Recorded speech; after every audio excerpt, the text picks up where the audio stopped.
نن انتهایی د خوشحالۍ ورځ ده چې په ژوند کې اوله واره موږ په یوناني سنټر کې د لایبرري د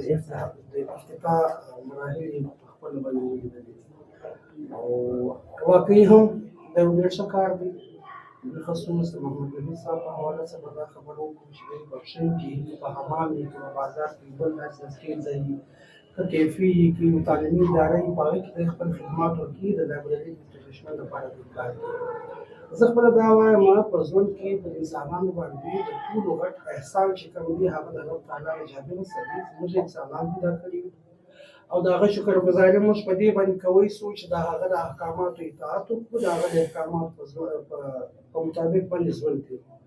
د هغه بعد دویم احسان پر انسان باندې د هغه د والدین دی خصوص زموږ د والدین دی چې موږ ته دا موقع راکړې ده